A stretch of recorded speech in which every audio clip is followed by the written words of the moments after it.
En caso de que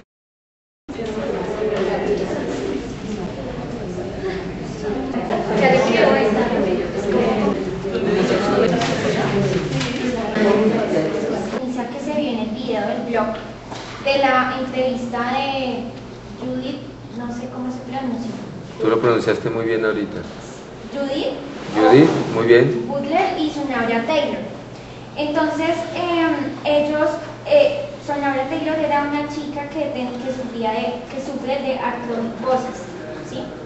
Y ella decía que el hecho de la discapacidad como tal no va ligada a la enfermedad que posee, sino que es una organización social del impedimento que la misma sociedad ha creado. O sea, la sociedad misma crea el impedimento. Entonces, algo que me llamó mucho la atención es que ella resaltaba el estado de San Francisco, en donde decía que allá habían rampas, donde decía que allá había como mucho acceso a las personas con una enfermedad física como la que ella tenía. Entonces que ella se sentía de alguna manera aceptada en ese estado. Pero que en otros lugares donde ella tenía, por ejemplo, que ir a pedir un café o algo, ella se sentía igual menospreciada porque no le prestaban como esa atención. Entonces, pues, ella decía que para ella pedir un café, ir a comprar un café, era sinónimo de hacer una protesta política, en donde al pedir ayuda, ella como que reconocía los límites que tenía, entonces necesitaba el otro. Entonces, pues es que es un poco confuso lo que yo planeé ahí, pero básicamente creo que se refiere como a que se rompe el esquema de individualismo, todo el mundo viene pensando en lo de uno, y al ser ella siempre tiene que depender de alguien, entonces eso genera como esa discapacidad. En base a eso, pues la sociedad califica la discapacidad. Y pues ya terminando el video, pues yo como que busqué otra cosa importante ahí es que la periodista nombra el ensayo del filósofo Gilles Deleuze,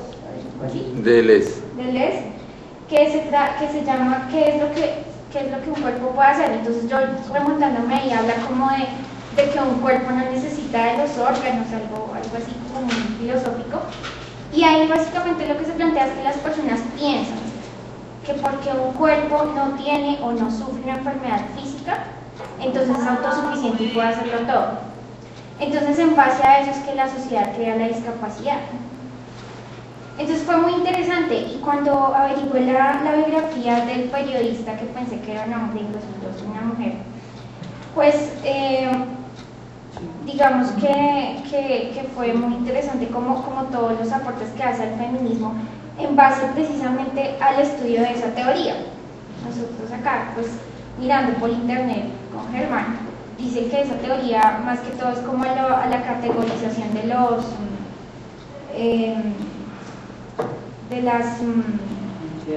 las identidades sexuales. Entonces, pues a mí me pareció muy interesante, o sea, como que uno siempre, no sé, como que asocia discapacidad a enfermedad y a que no pueden hacer las cosas como uno. Pero si uno se remonta, digamos, a la película de Christy Brown, él hizo muchas más cosas de las que los que tenían todas las facultades hicieron. Entonces, no sé, es como una confrontación muy que rompe todo el moralismo en torno a entender al otro y en torno al estar en el lugar de una persona así, no sé.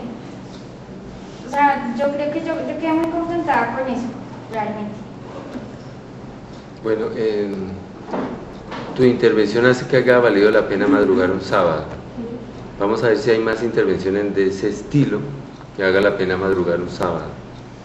Yo te voy a mandar el pedacito que tú me planteaste ahorita para que te ayude al escrito, porque así tiene que ser la confrontación que uno tiene con los textos, ¿vale?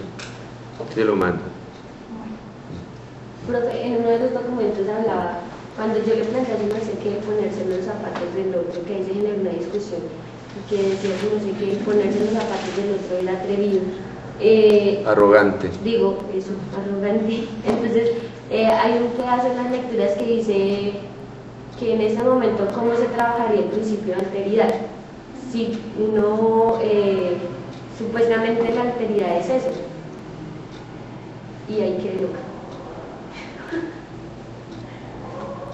Yo también. Vale, déjelo en punta. Déjelo en punta en esta discusión de hoy. ¿Cómo es tu nombre? Karen, ¿Karen qué? Rusi. Lucy. Sí. Es algo así como que yo también como que entendí como que uno debía analizar el otro supuestamente a partir, no partiendo de uno, sino partiendo como de la persona, como vería las cosas. Yo también llegué como al punto de Ana de pensar, ponerse en los zapatos del otro.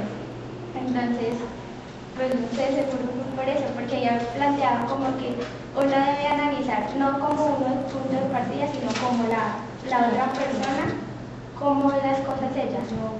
Porque se plantea que supuestamente nosotros somos normales, porque pues tenemos nuestro cuerpo supuestamente bien, pero en realidad no es así. Las otras, o sea, todos como que podemos estar en igual de condiciones, de pronto mentalmente o algo así. Entonces yo también pensé igual que ella, que ponerse los zapatos de otra persona. Bueno, dejémoslo en punta, que son dos lecturas distintas de las cosas, entonces ahora las confrontamos. ¿Quién más tiene cosas? Edwin. El caso de los que hablábamos de que ponerse uno en los zapatos del otro. Yo veo como en la parte de que no siempre ponerse uno en los zapatos del otro, porque muchas veces también el otro puede estar equivocado. Es como más analizar y investigar y descubrir si esa es la realidad y mirar las habilidades de esa persona para esa persona. Bueno. Sí, a mí me sigue sugiriendo que ponerse en los zapatos del otro, pero me gusta usar las palabras así, es arrogante, pretencioso, metiche. Sí. En el Huila tenemos una palabra más fuerte, pero que ahora se me va, ahora la digo, porque ahora me acuerdo, pero tiene que ver con eso de que a nosotros alguien nos da los derechos de meternos en los zapatos del otro. Quizás mi normalidad me da los derechos, quizás el que yo tenga la razón, quizás mi autoridad, quizás mi posición de sujeto me da alguna autoridad para ponerme en los zapatos del otro. Y no dejar la vida del otro quieta, más bien interrogándome. La vida del otro debe interrogarme, no yo meterme en los zapatos del otro. Por eso es tan importante el texto de Derrida que yo he colocado como epígrafe en cada una de las sesiones. He colocado un textico, no porque sí, sino que ese epígrafe es como el principio de interpretación del momento en que estamos, del corte en que estamos. El otro, dice Derrida, no se encuentra en la paz de lo que se llama intersubjetividad, sino en la agonía de la interrogación. El otro debe perturbar mi vida si quiere ser otro. ¿Qué? Ponerme los zapatos del otro, tan arrogantes. Pero no ustedes, es la sociedad la que nos hace así. ¿Sí? Entonces yo, para comprender al ciego, me pongo unos tapones, me pongo los zapatos del otro. Y para yo comprender al paralítico, ando un día en silla de ruedas y me pongo en el rabo del otro. Y para yo entender al ciego, entonces me pondré unas cegueras. Nos la pasamos ciegos toda la vida y no nos damos cuenta de los que pasan por nuestro lado. Y ahora nos ponemos unas cosas para ponernos en los zapatos del otro. Qué arrogantes. Y después sí, hablamos de todas esas palabras que siguen siendo palabras que siguen impidiendo moralmente, pedagógicamente, nuestra inquietud con el otro, como palabras como tolerancia, como respeto, como, bueno, son las palabras que más usamos. Diferencia, ¿sí? El respeto a las diferencias. Como muy bien plantea Paola, muy bien ya hiciste el recorrido del texto, ahí cogiste las 3 puntos del texto. Parece un texto muy sencillo, estoy conversando y caminando. Y Judith Butler, que es filósofa, ¿sí? Es una filósofa, profesora, que la recomiendo que la lean, ¿sí? La recomiendo vivamente. Empieza hablando muy sencillamente, parece que no estuviera diciendo nada, y se hace una pregunta muy cotidiana: ¿qué es caminar? Sí, pareciera que es caminar. Y Sonaura dice: eso es lo que yo hago todos los días. Entonces pareciera un chiste, que Sonaura no camina. Y Butler dice: de eso precisamente es lo que yo quiero hablar, de eso que tú haces todos los días. Y la actitud de los conversadores no son como notas, te están hablando cosas profundas, pero hablan como buscando, ¿sí ven? Son sencillos, ¿sí lo notan? La misma forma como Butler dirige la mirada hacia lejos, como interrogando. A mí me parece que es una persona absolutamente maravillosa, el mismo manejo del cuerpo, ¿sí? Y entonces vendría un punto que no lo dijiste tú, pero lo digo yo ahorita antes de que se me pase, y es que las transformaciones educativas se hacen con el cuerpo, no se hacen con ideas. ¿Cómo hizo Sonaura, cómo hizo Butler para transformar el pensamiento femenino? Con su cuerpo, no escribiendo libros, no escribiendo libros. No es porque haya escrito Cuerpos Sometidos, por ejemplo, que haya transformado la visión de la mujer y del género y del sexo en las reflexiones. No, es porque su cuerpo lo transformó, ¿sí? Nosotros hacemos transformaciones pedagógicas en serio cuando nuestro cuerpo y el de nuestros estudiantes es otro, ¿sí? En eso nuestros estudiantes nos dan muchas lecciones, porque ellos sí buscan cambiar su cuerpo, y ellas sí buscan cambiar su cuerpo, y se vuelve una pugna entre la escuela y el cuerpo de los chicos, por ejemplo, en el manejo del uniforme. Es una lucha por crear cuerpos. Y resulta que la niña y el chico buscando otro cuerpo es cuando se educan, ¿sí? Porque educarse es darse forma, no esperar que le den la forma. Es darse forma. Voy a recoger otra vez, entonces 3 cositas de ella y te doy la palabra, Ana, ¿vale? Anótalo ahí para que no se te olvide. Pues así hago yo, no se me olvide. Bueno, entonces, la diferencia que hacen estas chicas entre impedimento y discapacidad, que tú lo recogiste muy bien recogido, que debería estar en nuestro trabajo, esa diferencia, muy bien recogido. Bien, me gustó eso. La segunda forma que recogiste muy bien fue el concepto de interdependencia. Es clave en el escrito. ¿Qué es lo que nos muestra el impedimento del otro? ¿Qué es lo que nos muestra el supuesto impedimento del otro? Que somos interdependientes todos, que todos somos interdependientes, ¿sí?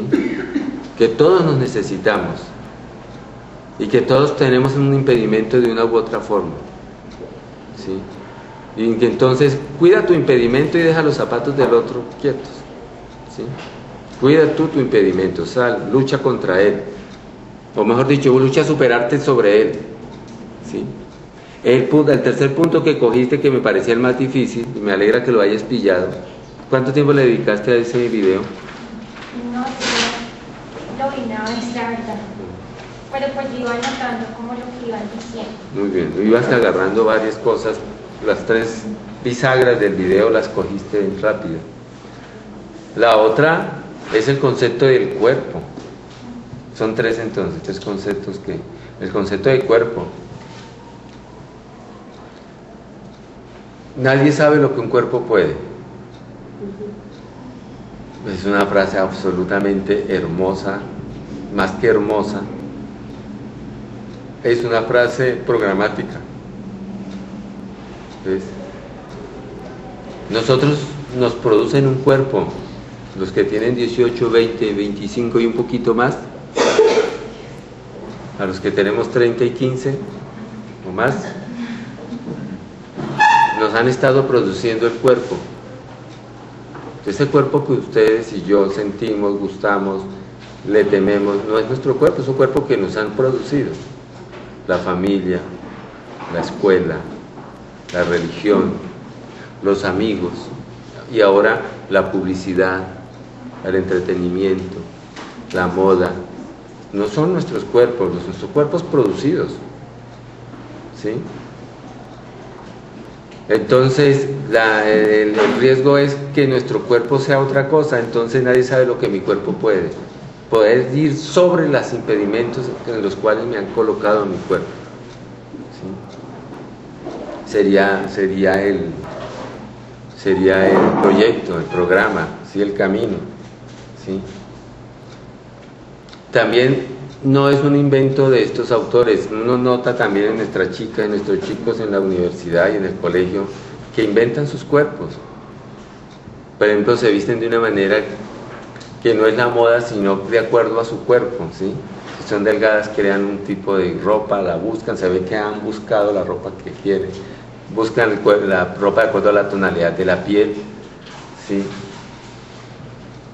Me encanta eso porque eso son búsquedas de cuerpo, ¿ves? A mí siempre, a una chica que me gustaba mucho, que era Julieta Venegas, siempre se vestía buscando su cuerpo, ¿sí? Es como esa la figura, ¿sí?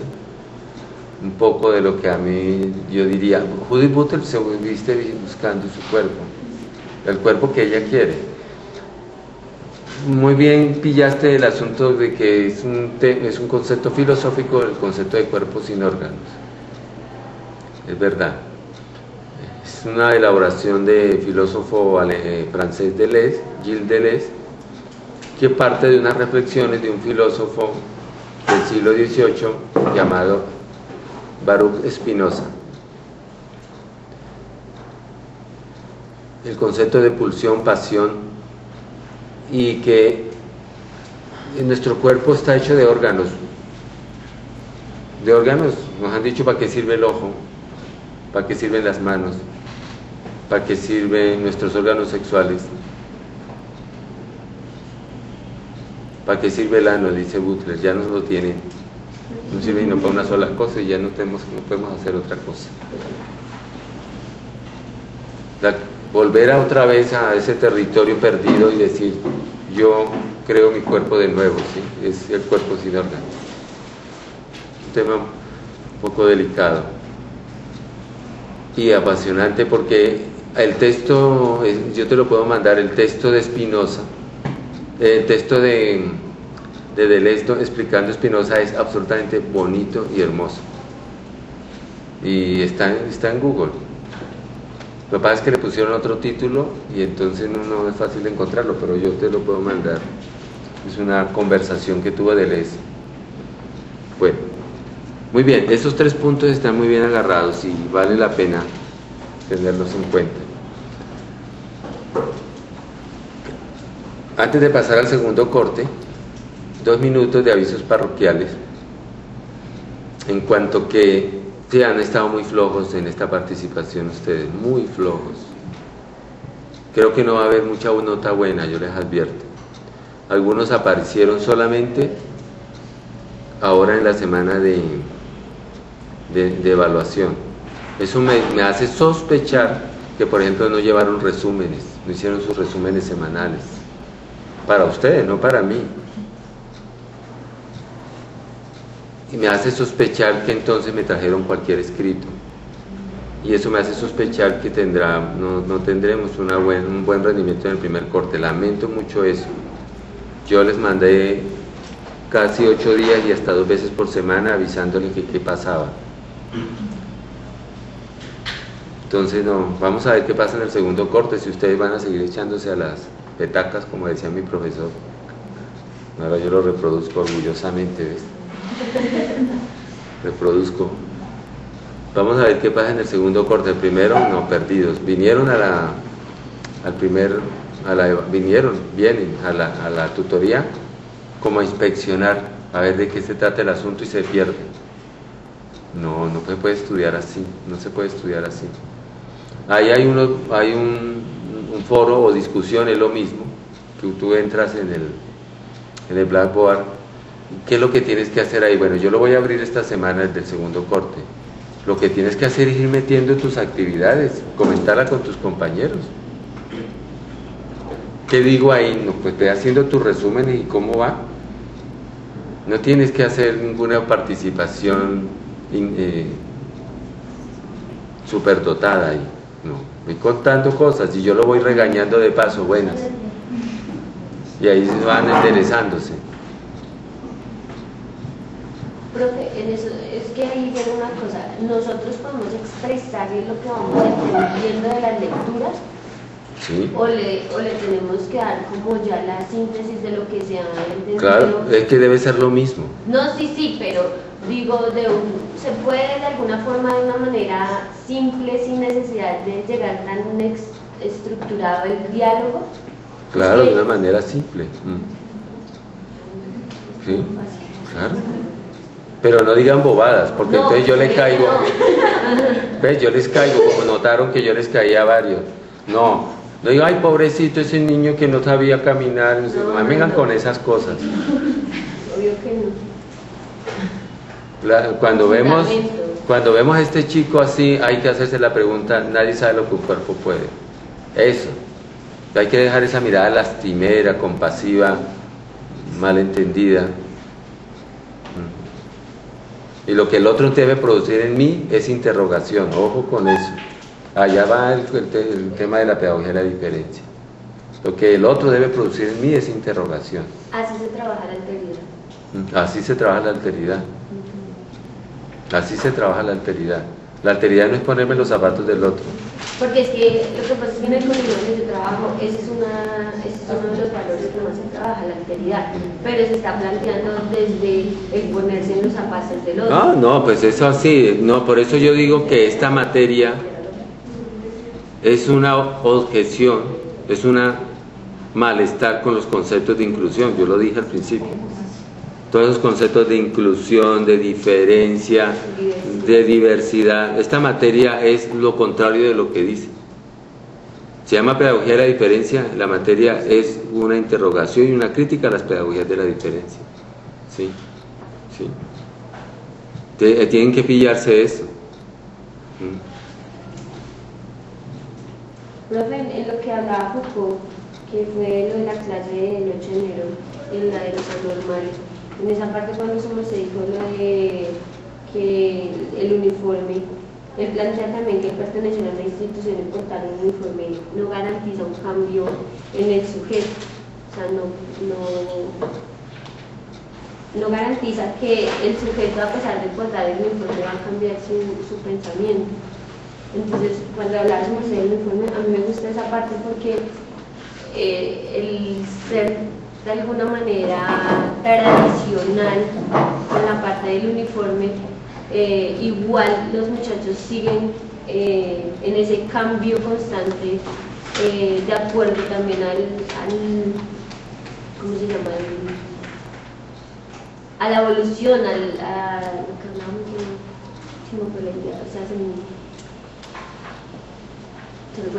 Bueno, dos cosas de lo que tú me estás planteando y tienes que seguirlo haciendo así. En primer lugar, tú estás bien prisionera del dispositivo escolar y tú vienes aquí a ver cómo hace para secundar el proyecto de la escuela, porque yo estoy caricaturizando el asunto. Segundo, la asignatura te ha confrontado con eso. Entonces, y eso me parece chévere, o sea, mostrar las dos facetas. Eso me parece interesante y espero poderla ganar para este lado, en el transcurso del semestre.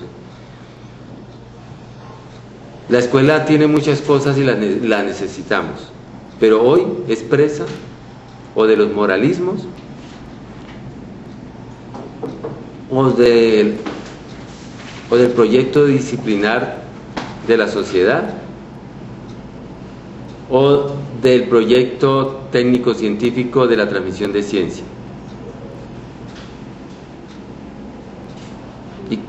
Y hoy me falta una. que es la que tenemos en los últimos 5 años, del proyecto de la educación para el mercado. ¿Ah? Cuatro amenazas que hacen que la escuela no sea el territorio de la emancipación, no es el territorio de la producción de sujetos de otra manera, no es el territorio en donde podemos inventarnos o crear las condiciones para una invención de nosotros. No. Y lo que yo quisiera es encontrar un cuerpo de soñadores que, junto con un trabajo muy juicioso en la escuela, sepan instalarse de otra manera ya. ¿Sí? Eso sí me interesa. Sí necesitamos gente en la escuela, pero que se instalen de otra manera, ¿sí? Con otra mirada. Y que cumplan, sean puntuales, lleven los procesos, preparen clase, pero en su relación pedagógica con sus niños sean otra cosa, ¿sí? Los vean a ellos, los vean a ustedes como una experiencia estética, los vean a ustedes como una experiencia estética, es decir, como la posibilidad de ser de otra manera. Ese profesor, esa profesora que llega puntual, prepara clase, llama lista, califica, entrega a tiempo, va a reuniones de profesores, concilia, muy bien, está en la institución, pero cuando se encuentra con sus estudiantes es una experiencia estética, es decir, es una condición de ser de otra manera, en donde pueda encontrar el espacio para plantear sus interrogantes, ¿sí?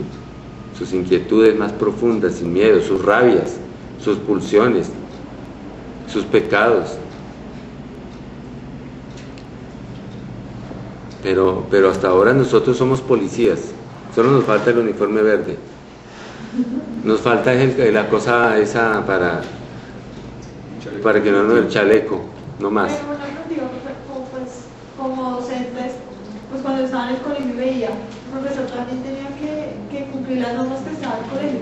Si le decía al rector, usted no puede dejar entrar a clase al niño que no traiga las zapatillas blancas, no lo deje entrar a clase. Entonces, ¿cómo uno de docente, con esto que usted nos habla, puede uno llegar como a una institución y decir, pero ¿por qué no lo puedo dejar entrar si tiene los zapatos negros? ¿Cómo uno puede en esos casos ayudar al alumno que por esas bobas no puede recibir una clase? Sí, no tengo solución, porque en cada momento cada uno hay que educar en algo que se llama el buen juicio, la prudencia, la capacidad de manejar territorios en un momento dado, pero ya el tener la inquietud, ya eso es suficiente. Ahora tú actúa como puedas y te creo, lo que hagas te creo, pero por lo menos ya tienes la inquietud. Es que los profesores no la tenemos. No entres, ¿por qué? Porque ya me lo dejó el director. A mí me llegó hace 8 días de la Facultad de Educación, apreciado profesor, lista de estudiantes que no han definido su matrícula, tenga la bondad de no dejarlos entrar, fulano, sutano. Digo, no voy a hacer eso, no soy policía. Para eso la universidad debe tener unos mecanismos para eso, pero esa no es mi función. A mi clase entra el que quiera. No, pero hay el reglamento, me interesa. A ver qué me hacen. Eso sí lo tengo yo claro. Yo hago eso acá, pero no le pido eso que lo hagan otros, porque no los puedo poner a arriesgarse. Es que eso es lo que usted dice, arriesgarse. Por ejemplo, el saber que si no cumplo con algunas cosas, aunque mi asignatura o mi acompañamiento con los niños sea diferente, va a tener una consecuencia no solo para mí, sino para la familia y para los demás. Entonces, el tener que cumplir hace parte de como ese moralismo que, pues, pucha, ¿y ahora qué hago? Cumpla acá, hago esto o hago lo que sea. Hay que lograr lo que sí te puedo aproximar es, hay que lograr cierta conspiración con los chicos, y ellos entienden. Si ellos te sienten a ti que eres un poco confabulador en ciertas cosas, ellos te van a entender y te van a aceptar, incluso venir la próxima vez con los zapatos blancos, ¿sí?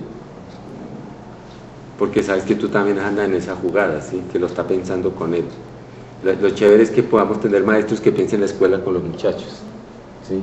Tú sabes que hay que hacerlo, ¿no? O sea, que lo que se busca es como llegar, digamos, al corazón de la persona, más no hacerla actuar de ciertas formas porque las leyes o por los demás, sino porque su corazón lo motiva a cambiar. Sí, me gusta eso del corazón. Hay que hacer entender que una relación pedagógica nace de una inquietud por el otro. Punto. Todo lo demás que nos han metido, que son el aparato jurídico que está en el manual de convivencia, el aparato moralista de lo correcto y el aparato lógico de la ciencia, nos separó de los estudiantes, nos quitó la relación pedagógica de la inquietud por el otro y con el otro. Y entonces lo que uno tiene que hacer es intentar salvar de nuevo la rosa, es decir, la relación pedagógica como inquietud, y aprender a sortear con elegancia el aparato moralista, el aparato lógico, científico, técnico en el que cayó la escuela y el aparato jurídico en que cayó la escuela con los manuales de convivencia. Aprenderlos a sortear, ser estratégicos. El lema que teníamos un grupo de profesores cuando yo empecé a trabajar en un colegio era: no nos dejemos aburrir. Ese el lema no lo habíamos. Éramos profesores muy jóvenes que estábamos recién salidos de la universidad. Llegamos todos a un colegio y nos reunimos en el salón del profesor y dijimos: vamos a hablar con los chicos, le vamos a decir, ustedes y yo el lema, no nos dejemos aburrir. ¿Sí? Entonces, hagamos un gozo en la sala del profesor y hagamos un gozo en los salones y las clases y listo. Y hagamos un gozo sacar la mejor nota en el IFES. Y los muchachos iban y nos inventamos unos lemas ahí muy simpáticos. Por ejemplo, un lema que nos inventamos fue: la disciplina es disciplinarse por uno mismo para que nadie venga a disciplinarme a mí. ¿Sí? Y los muchachos decían: uy, sí, claro, no voy a esperar que nadie me discipline, yo creo mi disciplina. Entonces los muchachos sentían que participaban y les gustaba. Eso fue una buena experiencia. Como siempre se tienen también experiencias muy duras, frustrantes, ¿sí?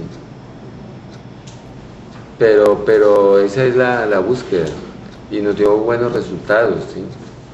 A la larga el rector agradecía, ¿sí? A la larga, al principio veía eso como muy loco, pero después a la larga, cuando veía la reacción de los muchachos, agradecía. No existe norma, ¿vale? No hay norma.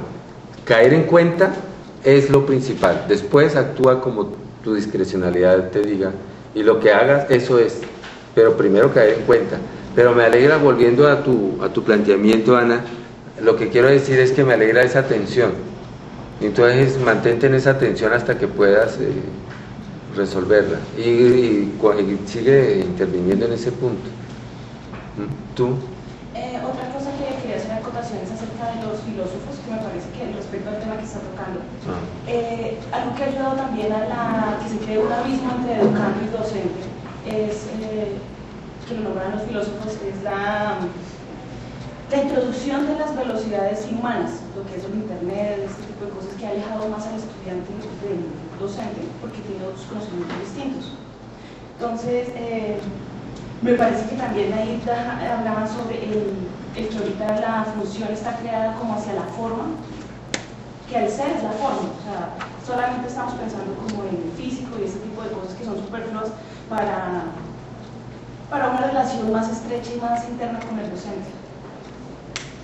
Sí, lo que cuando voy a tomar eso, porque lo que yo llamo relación pedagógica, entonces pasa por lo que, voy a recalcarlo, pasa por cultivar una inquietud por sí mismo.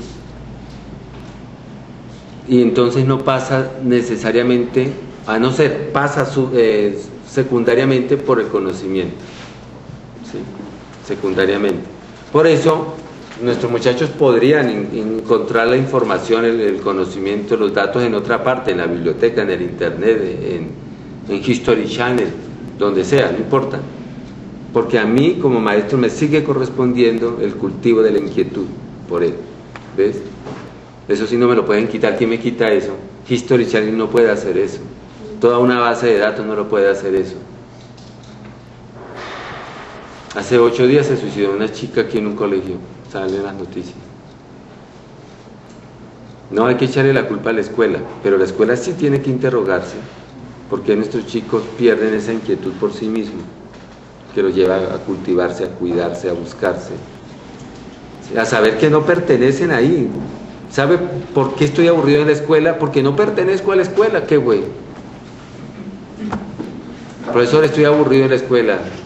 Muy bien, es que tú no perteneces a esto, tú perteneces al mundo. Este es un momento, pero no identifiques tu vida con la escuela, aunque pases por ahí un tiempo. ¿Sí?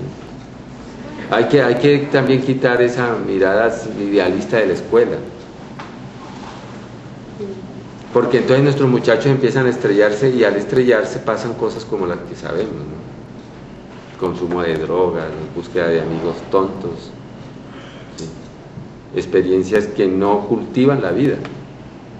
Porque la inquietud por sí entonces es ayudarle a cultivar la vida, ¿sí? Aprender a vivir, como dice Derrida en uno de los textos que vamos a leer en este corte, aprender a vivir. ¿Y qué es aprender a vivir? ¿No? Una inquietud de sí, no hay una solución, no hay una receta, no hay un manual de convivencia para aprender a vivir. A Edwin le toca vivir de una manera, a Ana le toca de otra, pero cada uno puede decir, esa vida es hermosa, gusta. Yo tuve, cuando yo vi el video de Judith Butler, yo sentí, por ejemplo, al verla, solo al ver su cuerpo, yo sentí tranquilidad, por ejemplo. Me inspiró tranquilidad, ¿sí? Una persona como segura, qué chévere, dice que pensé que qué chévere tener un privilegio de un día caminar por la séptima con Judith Butler, invitar a tomar tinto ahí a los cafés automáticos, por ahí a OMA, después llevarla al museo. Yo creo que debe ser una experiencia maravillosa, porque su persona invita a eso, ¿sí? De modo que cuando tengamos un chico, una chica que vaya a buscarte, se sienta bien con él mismo, ¿sí? Me da seguridad, me invita a ver la vida de otra manera. Y esa es la experiencia, ustedes lo saben, única que guarda un estudiante cuando pasa por la escuela. El haber cultivado algo de sí mismo. Se le olvidan las 9 casos de factorización y la tabla periódica, se le olvidan. Pero la experiencia de un maestro que le ayudó a vivir, con el que aprendió a vivir, no se le olvida. Y esa es la experiencia que estoy planteando en Pedagogía de la Diferencia. Pero Entonces, con eso que se muestra plantea, ¿quiere decir que nosotros nos volvamos permisivos con ello? No, porque aprender a vivir es exigente. ¿Sí? Aprender a vivir es exigente. Yo ahí, profe, retomo ¿han oído de Levinas?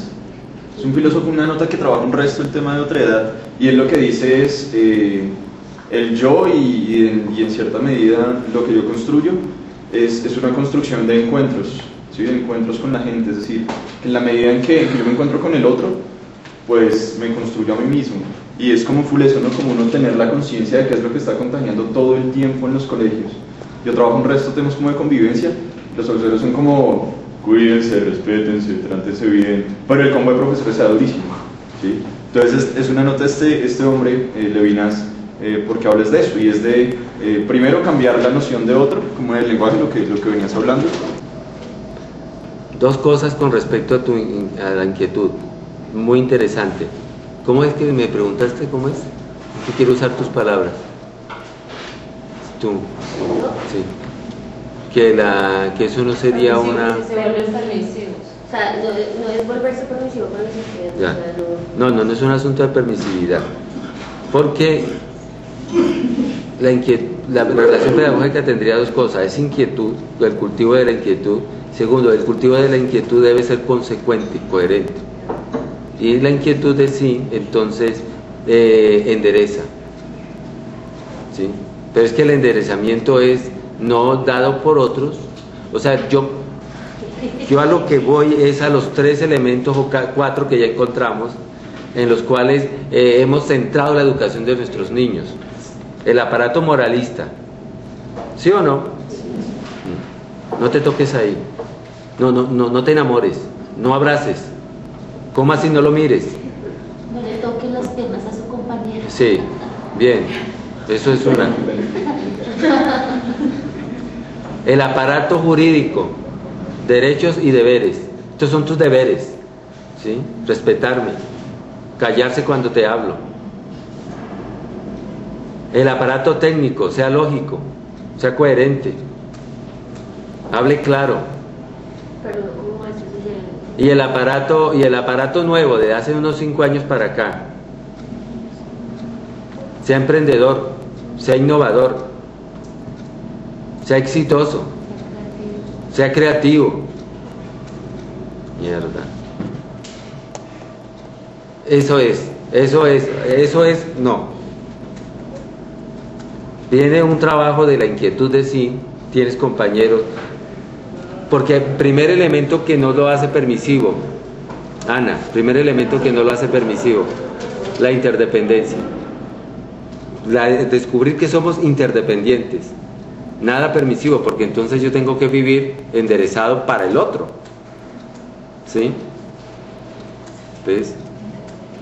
Interdependencia, esa es la consigna que usa Judith Butler en el video. Y que somos inválidos, el otro también como yo, entonces nos necesitamos. Eso endereza la vida de otra manera, ¿ves? Y el elemento de Spinoza lo hace menos permisivo. Ahí dice Spinoza o Deleuze que hay pasiones tristes y pasiones alegres. ¿Qué es lo que tiene que hacer la educación? Cultivar las pasiones alegres. ¿Qué es lo que tiene que hacer la educación? Evitar las pasiones tristes, pero cultivar las pasiones alegres. ¿Cuáles son las pasiones alegres? Todo aquello que permite a mí vivir. Punto. Lo que me permite vivir.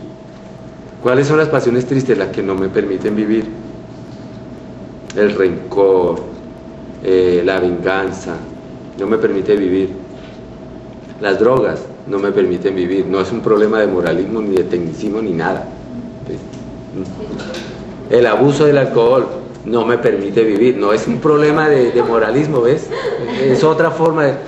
¿Por qué digo, este domingo me voy a levantar a las 8 y voy a darle un tirón de trabajo hasta las 12? Es una forma de gozar un momento de trabajo y eso no va contra es una pasión alegre, ¿sí? O sea, lo que me permite vivir y apropiarme de mi vida lo llama estos autores pasiones alegres. Y lo que impide vivir, lo que corta mi vida, lo que la disminuye, la llama pasiones tristes. Y se trataría de cultivar las pasiones alegres y evitar las pasiones tristes. Cada uno sabe cuáles son, por eso te digo que no está en el orden de los reglamentos. Hay que crear por eso un buen juicio con eso. Tú me ibas a decir algo. Sí, yo iba a decir que respecto un poco a lo que se está haciendo hoy en día, lo que están haciendo hoy en día los docentes, en el texto de Carlos Escría, poner en tela de juicio la normalidad y no la normalidad. Él hace, digamos, así como la pregunta de qué es lo que estamos enseñando, que cuando el maestro se encuentra con que el estudiante no logra como aprender algo que le está enseñando, entonces ya lo tacha. Y ya el estudiante es el que no está dentro del parámetro, entonces comienza, él es el que no sabe, él es el que no es, el que no. ¿Y qué hacemos ahí? Él hacía del docente y utilizaba una palabra un poco fuerte, como que acusándolo diciendo no, eso es como algo que simplemente no debería hacerlo y lo que está haciendo pues debería como corregirse, ¿no? Yo creo que hoy en día al respecto de los docentes, a pesar de todo lo que se ha hablado, digamos, de la nueva educación y de todos los niños que tenemos en las aulas, estamos educando de una forma tan tradicional y entre más nosotros nos encajamos en esta enseñanza tradicional, los niños más se salen de ahí. Y ahí es cuando hay ese desencuentro entre ellos, pero que hay que, lo que yo pienso, buscar una buena relación, no permitiéndoles. ¿Título? La comunicación con la juventud y la pedagogía del diálogo. ¿El segundo parte? La comunicación con la juventud Y la pedagogía del diálogo. Una vez que hemos analizado cómo hemos producido la educación desde lo normal a normal y hemos cuestionado la normalidad, Vamos a entrar a un tema concretísimo también para pensar nuestra relación pedagógica con nuestros estudiantes. Claro, ustedes están muy sardinos. Pueden ser muchachos de colegio todavía, perfectamente. Si tengan hijos y deudas. Entonces a veces puede ser un poco difícil esto, pero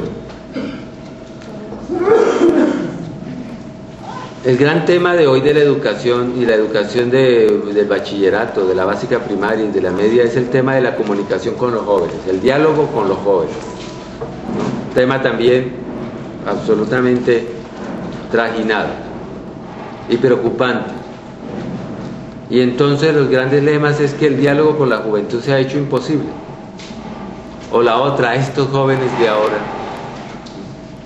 Son dos frases muy fuertes utilizadas por nosotros. Entonces el tema es radical también. ¿Cuál es el afán de nosotros de comunicarnos con la juventud, por ejemplo? ¿Cuál es nuestro afán? O sea, ¿cuál es nuestro interés? ¿Por qué queremos comunicarnos con la juventud? Supuestamente para entenderlos, para ver por qué actúan de ciertas formas, porque se salen de los parámetros que nosotros hemos formado, que supuestamente son normales. El de por qué se proponen las orejas de esas formas, esas dimensiones, porque quieren volver otra vez a lo indígena. Esa básicamente es la inquietud de qué es lo que están pensando los jóvenes y por qué actúan de ciertas formas. Eso me gusta, sobre todo que una de las frases que usaste, todas me gusta, porque es un buen resumen. ¿Por qué no actúan como nosotros, que somos tan? ¿Por qué nos siguen? O porque no hacen lo que nosotros les decimos.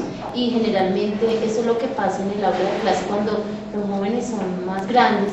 Ellos no quieren, por decir algo, la clase de esa forma y dan la vuelta y miran para allá y lo dejan viendo como un chispero al profesor, porque ellos no quieren lo mismo magistral de estar copiando. Ellos quieren de pronto otra clase y uno dice, es que ellos no hacen lo que yo quiero. Es eso. Vale. Profe, pero es que eso, a mí, o sea, cuando dicen de los jóvenes, piensan jóvenes. No, eso pasa con los pequeños. Eso pasa lo mismo con los pequeños. Si a ellos no les gusta, no les interesa, las situaciones de frustración se presentan también en ellos, las situaciones a menor escala, pero igual se presentan, las dificultades familiares, todas esas cosas se siguen presentando igual en los niños pequeños. Sí, lo que pasa es que la ruptura generacional se nota en nuestro diálogo con la juventud. Y como nuestra carrera es de bachillerato, entonces ustedes van a trabajar o van a pensar inicialmente su trabajo es con jóvenes. Y eso es su inquietud. Y esa es la inquietud de nuestra sociedad. Mejor dicho, hay algo que ustedes como licenciados de educación básica deben tener a bien resolver, que es ¿qué se llama el diálogo con la juventud? Sea que no trabajen, sea que trabajen con ellos o no, ustedes están en la línea profesional de resolver eso. Resolverlo quiere decir de darle un sentido. Deben ser autorizados para hablar sobre eso. Como el médico tiene que saber hablar de gripas, ustedes, ese es su espacio profesional. Y entonces por eso es que Pedagogía de la Diferencia agarra por el mango este tema, con dos frases que son muy comunes, como estos jóvenes de ahora, ¿sí? El diálogo con la juventud se ha hecho imposible, ¿sí? No siguen lo que les hemos transmitido. Estos elementos son muy importantes tenerlos aquí en cuenta. Entonces, un primer elemento que yo quiero que vamos a leer es de Scliar, el mismo de cuestionar la normalidad. Hay un texto ahí de Scliar sobre el diálogo con la juventud, ¿sí? Básicamente hay dos cosas muy interesantes. Yo creo que ustedes, que veo que son buenos lectores, lo van a pescar. En primer lugar, empieza con una epígrafe de Derrida, filósofo francés, en donde dice que soy heredero de cosas agradables y terribles también, de las cuales no puedo renunciar. Si renunciara a ellas, me sentiría morir. Ese epígrafe que lee de Escliar va a ser el motor de su escrito, y entonces es lo que va a decir: nuestro diálogo con la juventud debe ser una pregunta por la herencia, ¿sí? por la herencia. O sea, nuestro diálogo con la juventud no debe ser un diálogo moralista. Yo sé lo que tú tienes que hacer. Nuestro diálogo con la juventud no tiene que ser un diálogo jurídico. Yo sé lo que tú debes hacer, ¿sí? Nuestro diálogo con la juventud no puede ser un diálogo de modelo. Yo soy el modelo a seguir, porque los tres modos de diálogo con la juventud invalidan la comunicación. Ya. Si tú te muestras con ellos como el que te las traes, ya olvídate del asunto. El diálogo con la juventud, según Escliar, tendría que ver con una pregunta por la herencia. A eso me gusta más. Me gusta mucho, por eso les coloqué esa lectura. Es difícil, no es una lectura fácil. Como nada de lo que estamos viendo es fácil. Entonces, a mí cada día más me disgusta el concepto de juventud, que lo han cogido las políticas desde antiguo, los griegos, los latinos, los romanos, la iglesia. Todos hemos usado la categoría juventud porque la hemos considerado la esperanza, ¿no?, de que sigan lo que yo dejo, ¿sí? Que sigan lo que yo dejo. Ese es el problema. ¿Y qué es lo que yo dejo? O sea, hablemos como adultos, ¿qué es lo que dejamos? Dejamos una sociedad más fracturada, sin posibilidad de trabajar, chicos que no pueden formar familia porque no pueden estabilizarse, un planeta destruido. Entonces creo que es vergonzoso lo que les dejamos. No sé con qué cara emprendemos el diálogo con la juventud, ¿sí? No sé con qué cara. Y de eso estamos plagados nosotros, de diálogo con los jóvenes, estamos plagados, pero no estamos planteando una pregunta por la herencia, ¿sí? En donde lo primero que tendríamos que es disculparnos. Y esto nos coloca en otro tipo de interrogación, ¿ves? Nos coloca en otro tipo de preguntas, ¿ves? En otra parte. Lo otro es que la categoría de juventud sigue siendo, por eso prefiero el de heredero, sigue siendo una categoría adultizada, es decir, el adulto crea la categoría de juventud y se la asigna al otro. Es una categoría adultizada, elaborada por políticas educativas, por políticas de nación, por políticas de empleabilidad, que nosotros tenemos que cuestionar profundamente los conceptos de políticas de la juventud. Si este segundo corte nos sirve para cuestionar las políticas de juventud, sería bienvenido. Que son categorías elaboradas por el mercado, son categorías elaboradas por nuestra sociedad en guerra, ¿sí? Y Colombia tiene un gran problema que me tiene a mí preocupado como maestro y como todo, como persona. Es la forma como hemos criminalizado ser joven. O sea, ser joven en Colombia es un potencial criminal. Por eso cuando un joven se encuentra subiendo al Transmilenio, o hay un policía pidiéndole papeles, ¿sí? Porque nosotros los adultos no tenemos otra forma de ver al joven sino desde el concepto de criminalidad. Es decir, es mejor sospechar que es un criminal, porque por lo menos me le puedo acercar. De resto, para hablar de la vida no me le puedo acercar porque no tengo nada que decirle, ¿ves? Entonces crear la categoría de criminal es una buena estrategia porque por lo menos le puedo pedir los papeles. Y entonces la clasificación del joven como criminal, eso es en Colombia más que en otra parte. La clasificación del joven como falto de experiencia, ¿sí? De no conocer la vida, son categorías con las cuales hemos creado una separación fuerte adulto-joven que impiden la comunicación. Entonces, para mí, mi sospecha es que el diálogo con los jóvenes es imposible. Es imposible de dos maneras. Una, porque los adultos hemos perdido la autoridad de un diálogo con la juventud. Y segunda, porque el diálogo no tiene que terminar en un acuerdo, en un consenso. Mejor dicho, lo propio de un diálogo con la juventud debería ser la incomunicación. Acabo de plantear una cosa un poco complicada. O sea, la clave del diálogo con la juventud debería ser la incomunicación, que es la versión aquí de lo que estábamos hablando al principio, de ponernos en los zapatos de los otros.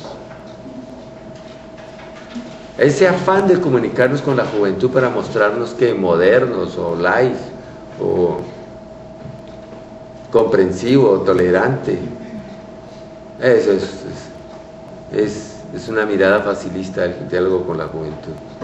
Los diálogos con la juventud deberían estar centrados también en una profunda interrogación, en una tremenda inquietud y en un trabajo de enderezamiento del adulto, ¿sí?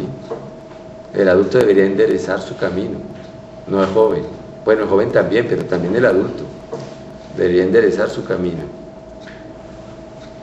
Bueno, eso por una parte. Por otra, y esto es más mío, pienso que el joven es lo menos joven que tenemos. Si el joven se caracteriza por la creatividad, la innovación, la espontaneidad, nada de eso tienen nuestros jóvenes colombianos. Nuestros jóvenes colombianos, para sentirse jóvenes, replican lo del adulto. Entonces fuman, se emborrachan, no llegan a sus sitios de trabajo. ¿Por qué? Porque quiero ser adulto. Entonces replican lo del adulto. Y así pasa con el adulto. Las mujeres quieren verse como, o sea, ahí nosotros las mamás se quieren ver como las adolescentes, como las hijas. Entonces ahí se pierde como esa identidad también. Sí, no queremos dejar de ser jóvenes. Y también nadie quiere vivir el momento en el que está, en la etapa en la que está, porque los niños quieren verse más grandes, los jóvenes quieren verse como adultos y los adultos quieren verse jóvenes. O sea, nunca vivimos el momento en el que estamos y estamos preocupados por vivir otra experiencia, otra situación o sentirnos diferentes a lo que somos en ese momento. Muy bien, eso. Lo que pasa es que entonces ahí vendría el punto, tú me hiciste acordar de un punto de la lectura, que es entonces, la pregunta por la herencia es una pregunta importante que tiene el texto de Escrial, que esa sería, en ese plan debería ser nuestra reflexión con nuestros chicos, que nos implica juntos, deja de ser la cantaleta. Y segundo, entonces, el segundo punto es que el diálogo con la juventud debería estar planteado en aprender por fin a vivir. ¿Qué significa aprender a vivir? ¿Qué significa aprender a vivir juntos? Para que la categoría de la juventud no caiga o en el concepto de moda o de publicidad o de estereotipos, sino que la pregunta de fondo es ¿cómo aprendemos a vivir juntos? ¿Sí? Sin ningún afán de una imposición de valores, de una traslación de valores del adulto sobre los jóvenes. Creo que ese trabajo de la transmisión tiene que estar atravesada por una profunda interrogación de la herencia que entregamos, porque creo que la herencia que entregamos tiene sus interrogantes, ¿no? Estamos integrando una sociedad muy, muy violenta y cada día más violenta, y nosotros mismos hemos asumido la violencia como un deber ser, como una categoría de elegancia. Hay algo que hay que revisar en ese punto. Después traigo un texto de Kaplun, muy bonito, Gabriel Kaplun, un profesor uruguayo con el que hicimos un curso en Popayán, por eso hay unos videos donde yo estoy trabajando con él, haciendo un curso. Y el diálogo con la juventud la plantea de otra manera, ¿sí? Él plantea la incomunicación profunda que hemos logrado con los jóvenes, ¿sí? Que ha hecho que los jóvenes ni les interese comunicarse con el adulto, ni los adultos les interese, ¿no? O sea, usted aprenda, usted verá qué hace, ¿no? Usted cúmplame, le dicen los maestros a los estudiantes. Con tal de que usted me cumpla, usted verá. O sea, hay un desentimiento, una desatención de lo que es el encuentro, ¿sí? No interesa. A eso ya ni ponerse en los zapatos del otro le interesa. O sea, pasan de los de metiches a la total indiferencia, ¿no? Y eso le preocupa a Kaplún.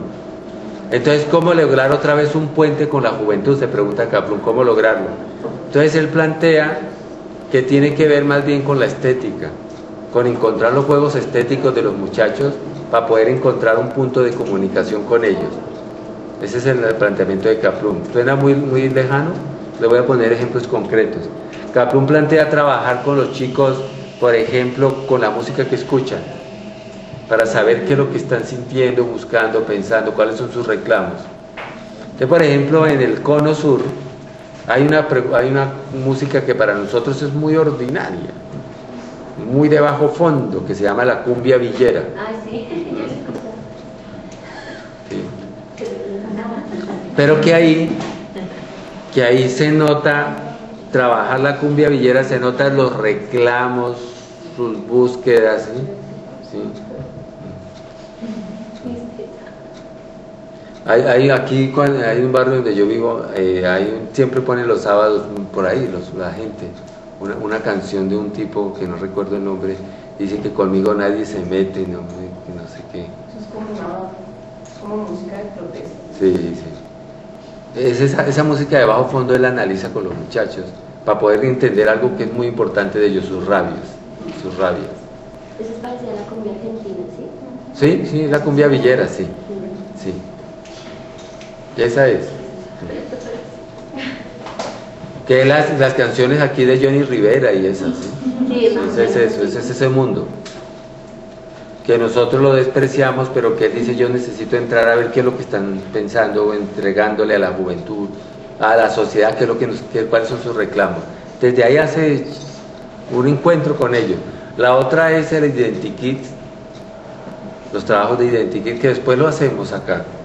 Mírenlo a ver de qué se trata. A lo que voy simplemente es a lo siguiente, que Gabriel Kaplún plantea un diálogo con la juventud que va a partir de las estéticas de ellos, es decir, de sus producciones, tanto en la música como en el dibujo, como en los cuentos, como en sus poemas, ¿sí?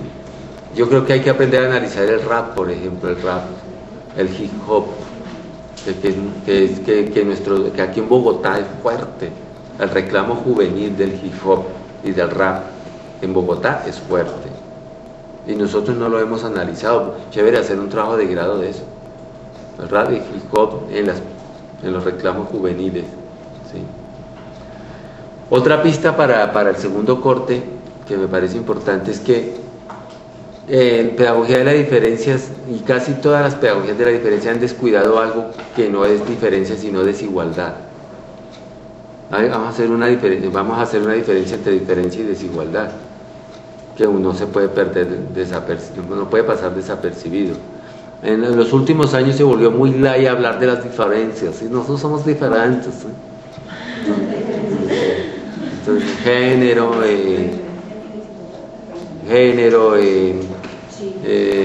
por la música, porque yo pertenezco a otra raza, entonces somos diferentes, ¿sí? Tú eres indígena, tú gitano, ¿sí? Sí, yo soy emo, ¿sí? Tú rasta, ¿sí? Es la diferencia. Se volvió muy light el tema. Claro que es un momento por el cual hay que pasar para entender los reclamos juveniles. Yo soy de Millonarios, tú de Santa Fe, gas. Pero hay otro tema que no es la diferencia y que lo hemos descuidado profundamente, que son las desigualdades sociales producidas por la falta de acceso a los bienes. Y nuestros jóvenes colombianos son cada día más pobres, ¿sí? Entonces no hablemos simplemente de diferencias, también tenemos que hablar de desigualdades, ¿sí? Y desigualdades por falta de acceso a los bienes que produce un país de los más ricos del mundo. Y esto debe producir a nosotros una profunda irritación. En los años 80, las comunas de Medellín elaboraron un eslogan que es propio de la juventud colombiana y que no la debemos perder aquí: no futuro. La característica de nuestros jóvenes es el no futuro, ¿sí? Y el no futuro por la pésima distribución de nuestros bienes, de nuestros recursos naturales, ¿sí? Porque hay tipos que se pegan pensiones de 25 millones y la chica que trabajó toda la vida de portera o entregando tintos no le entregan la pensión de 400.000 pesos. Sí, ese es nuestro país, ¿sí? Y ese país lo sienten nuestros jóvenes y que tienen que estudiar y entrar a la universidad y ser autoemprendedores y no hay acceso al trabajo, no hay acceso a la educación, ¿sí? Porque piden plata, porque tú para estudiar tienes que endeudarte, entonces los bancos están detrás de ti para endeudarte. Eso quiere decir, nos están entregando una juventud de no futuro, ¿sí? De no futuro. Y ahí sale la película, ¿no, Rodrigo? De no futuro. Y por eso nuestros jóvenes colombianos son gente con rabia y tienen razón. Eso también no hay que perderlo de vista. Entonces hemos dicho que los jóvenes son tontos también y se ponen a replicar nuestros vicios de adultos. Pero también nosotros les estamos entregando el no futuro, ¿sí? No hay acceso a la educación, y si hay acceso a la educación es con deuda, y después no hay acceso al trabajo, y después no hay acceso a la estabilidad laboral, y no hay acceso a la pensión, ¿sí? No hay acceso a la vida. Y eso es porque hemos creado un sistema social injusto y estafador y corrupto. Y todavía nosotros nos quedamos que el diálogo con la juventud. Entonces, ¿de dónde? ¿Sí? Entonces no hay que perder no solamente la categoría de diferencia, ¿sí? Sino también la categoría de desigualdad social, ¿sí? Producido por la falta de acceso a los bienes que Colombia produce. Los reclamos de los jóvenes en el Cerrejón, de los trabajadores del Cerrejón, están en todo su derecho de hacerlo, porque todas esas son compañías que se llevan todos los bienes de Colombia. Una parte se la llevan para el extranjero y la otra la cogen los políticos, las que son las regalías, y queda la gente viendo un chispero, sin educación, sin salud, sin pensiones, sin seguridad social. La criminalización, sí, es muy preocupante porque los jóvenes no tienen dónde trabajar, pero también tenemos una mirada criminal sobre el joven, que también hay que replantearla profundamente. O sea, si ya hay una mirada de entrada a la juventud como criminales, pues ya no hay nada que conversar. ¿Qué hacemos ahí? Ahí se está impedido el diálogo. Eso es lo que vamos a trabajar ahí. Vamos a ver unos videos de YouTube. Hay muchos videos de YouTube esta vez, más que la vez pasada, ¿sí? Que necesito que la vean. Necesito que vean el diálogo de Sloterdijk y Remy Brague que está ahí. ¿La vieron? Ya, sí. Bueno, pónganla ahí en el segundo corte entonces. Bien. Es muy interesante ese diálogo, es largo. Ojo con dos temas que ellos tratan ahí. Tratan el tema de la cultura, claro. Y la globalización. Sí, entonces el tema de la educación, cómo es la educación de la juventud y cuáles, dos preguntas que quiero que se pillen ahí. ¿Cómo es la educación? Eso la trabaja más Sloterdijk. ¿Cómo nace la educación y la pedagogía? Y me cuentan, me lo cuentan ahí en el foro de discusión. Mejor dicho, ya tengo el tema de la primera semana del foro de discusión, que es el concepto de cómo nace la educación según Sloterdijk, y segundo, qué mensaje le daríamos a la juventud según Sloterdijk y según Remy Brague. Bueno, pero de ahí en adelante lo que usted les diga el video, pero esas dos no las pierdan de vista. ¿Qué mensaje le dan a la juventud Sloterdijk y Remy Brague? Ajá, sí, muy bueno.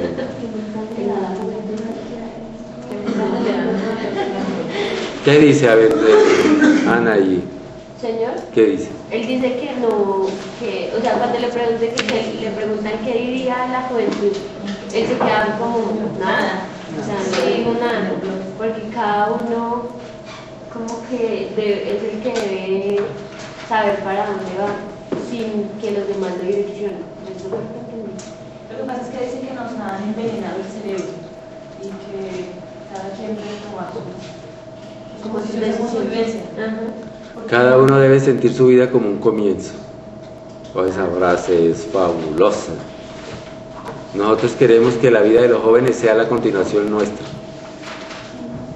Y él dice, no, cada uno debe sentir su vida como un comienzo. ¿Ves? Esa es una frase de oro. ¿Ves? Entonces por ahí pillar eso, vamos a pillar eso. Pero entonces ahí se veía que el Sloterdijk. Dilo. Él es como, él es más liberal y en cambio Remy Rice es como más Pues es que conservador. lo que dice ahí al final es que él se siente muy apenado por dejar una sociedad tan mala como la que le deja a sus hijos, que se siente muy preocupado por eso. Entonces es como más reflexivo y aparte dice que le dice a los jóvenes, que fue algo muy llamativo, es que busquen a Dios, no por el ser moral, no porque se tiene, sino porque de él necesitamos para seguir viviendo. Fue una frase que él dijo al final respecto a esa pregunta de que qué le diría a la juventud. Básicamente como que le encomienda las cosas a que la juventud como que ponga su esperanza en Dios, porque realmente no hay mucho que hacer. A lo espiritual, Sí. Fue llamativo eso. no como un Dios al que hay que profesar, sino como algo espiritual, como algo que nazca de la misma persona. Bueno, ahí, métanle ahí, esa será la reflexión de esta semana entonces. Y hay unos YouTube, ahí hay varios videos, como dije, ahí hay mucho video que vamos a ver. Hay un diálogo de la juventud de los Lelutier. ¿Ya lo vieron? ¿La educación sexual moderna? ¿No? Bueno, ahí lo pueden ver. Bueno, y espero que ese tipo de que este segundo corte participen más, se metan en el cuento, trabajen, participen en las discusiones, le bajen la ira al profesor, participando, hagan los resúmenes semanales y métanlo en la mesa, en la sala de discusión.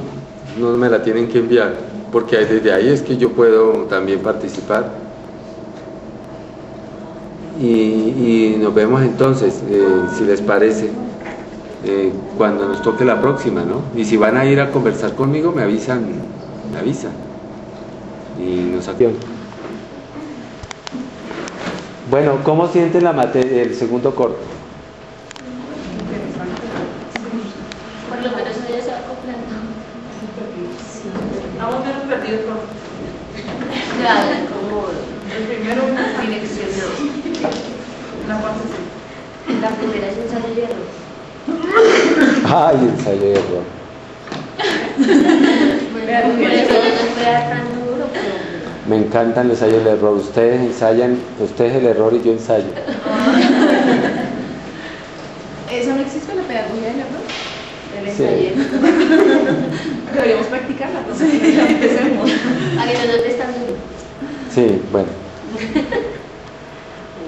Espero que el segundo corte sea mejor. Estoy muy preocupado porque estuve mirando algunos trabajos que llegaron, están flojísimos. Muy flojos. Ahora, ciertamente venir y participar aquí puede ayudar un poco también, porque lo voy a tener en cuenta. ¿Vale?